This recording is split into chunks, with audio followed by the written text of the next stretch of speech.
Welcome back to the Card Matrix Lab. Today we're ranking LeBron James rookie cards by PSA 10 population. I'm not just going to go through the basic data, I'm also going to analyze the data and go through several metrics that tell more about the market for these cards. Along the way, I'll get into the background and history of these cards. As always, these are my opinions, not financial advice. Let's get to card number 11. Card number 11 is a 2003 Bowman Rookies and Stars base card. So this is the base Bowman rookie. Actually, Bowman base paper and Bowman chrome came in the same packs in this year. It was a 7-card pack, 4 Bowman base papers, 2 Bowman chromes, and 1 Bowman gold per pack. So this has the lowest gem rate of all the cards we're going to look at in part 1 at 9.9%. One of the condition sensitive issues on this card is a lot of chipping. You see these black borders here are very prone to chipping.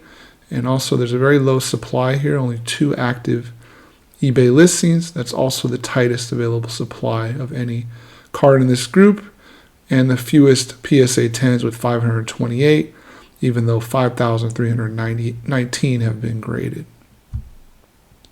Last sale on this card was $2,800 in PSA 10, $650 in PSA 9. That's a 4.31x premium.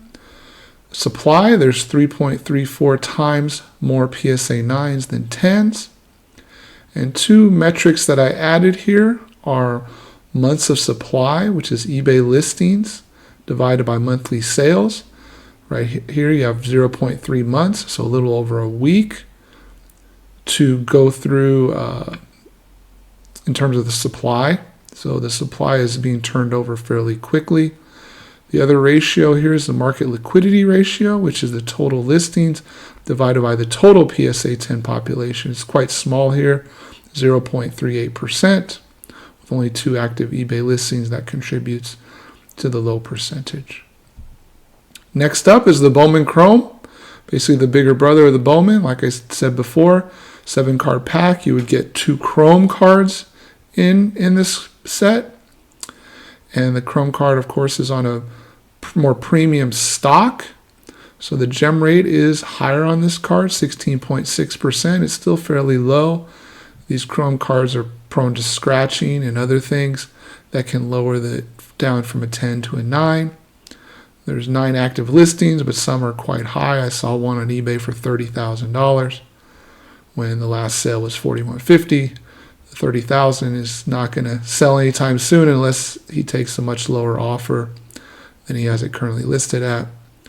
And 622 is the PSA 10 population, ranking it 10th on the list here. PSA 10 last sale, $41.50.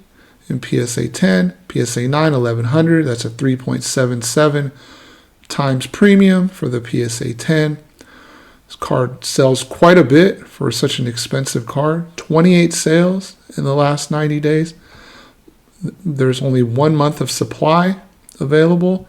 Liquidity ratio at 1.45%. Next on the list is the Topps Pristine. This is a very premium product that came out. It only came out for a few years. It's a niche product. The interesting thing about this is it had 5 master tri-packs per box. So in each tri-pack, there were 3 different items. There was an uncirculated encased card, there was a relic, and then there was a pack of 6 cards. This card would be one of the base cards that would come in that 6-card pack. You could also get serial numbered and refractor cards in this set. The product was so well produced that there's actually more 10s than 9s in this particular card, with 665 10s and only 386 9s. And because of that, there's very little liquidity on the 9s. People just go for the 10s. The gem rate is very high. 53.3% will be the second highest that we see on this list. It's quite easy to gem this card. Months of supply, we have 0.7 months of supply, so around 20 days or so of supply. 0.75 liquidity ratio. So those ratios kind of hit in between the two Bowman and Bowman Chrome that we looked at. Supply ratio is quite different here with less 9s than 10s, so only 0.58x supply ratio. And the price ratio at 3.07x is a little bit on the lower side, but still a premium for the PSA 10.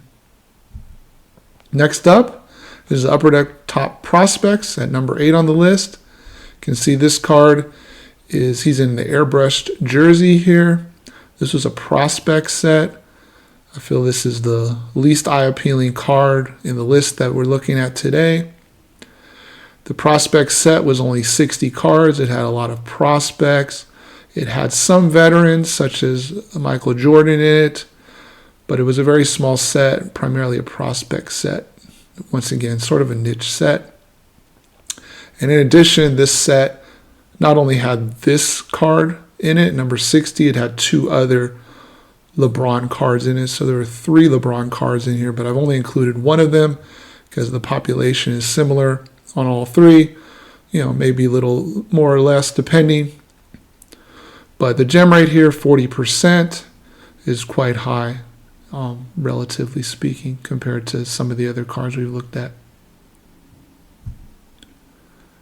This is also the cheapest card on the list, only $94 in PSA 10, reflecting the lower demand. You can see there's 6 months worth of supply on eBay, 1.75% liquidity ratio. These are the highest ratios we've seen thus far.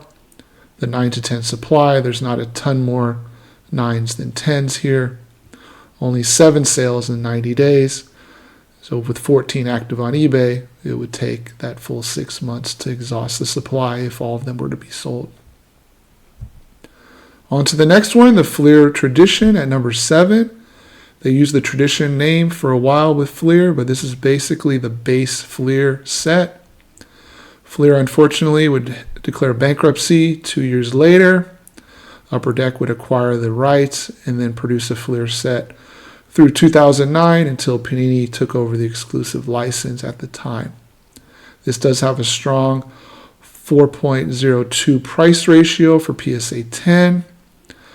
This card is not as easy to get in PSA 10 either, with a 26% ratio, a lot higher than the Bowman cards, but a lot lower than the other cards we've looked at. Last sale on this, $11.59 in PSA 10. Like I said before, a 4x price ratio. Months of supply, less than a month's supply available on eBay, a very low market liquidity ratio. People are not putting these up for sale very often. I could see people collecting the Fleer card here to kind of go in line with Jordan and others who had Fleer cards prior to LeBron. And there's only 5 active eBay listings. Number 6 is the Phenomenal Beginnings. So this card is from a box set, a 20-card retail box set.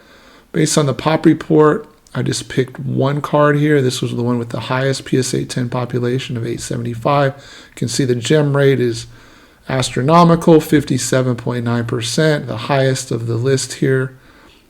And what I think a lot of people did is they opened up the 20-card set.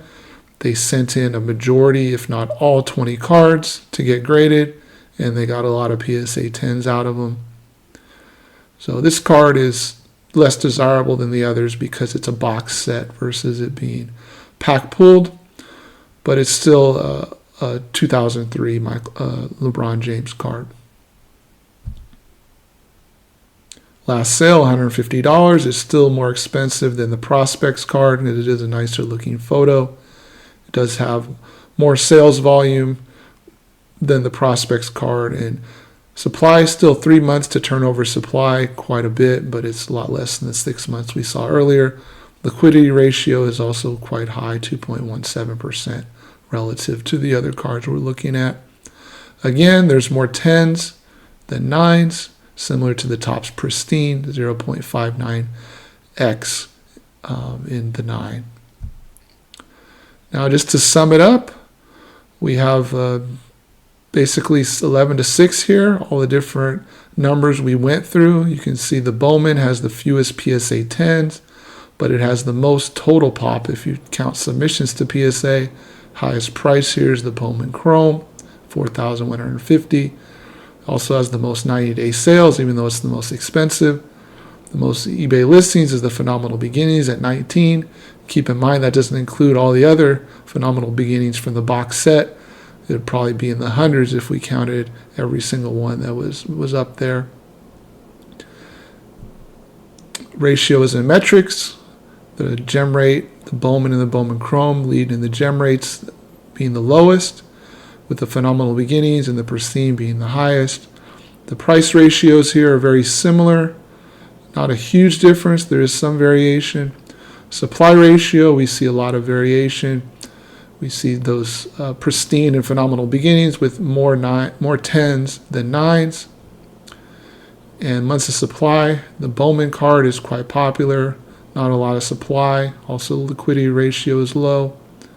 Whereas we see the top prospects with a lot of supply and a high liquidity ratio, as well as the Phenomenal Beginnings, and 3 months supply and a 2% liquidity ratio.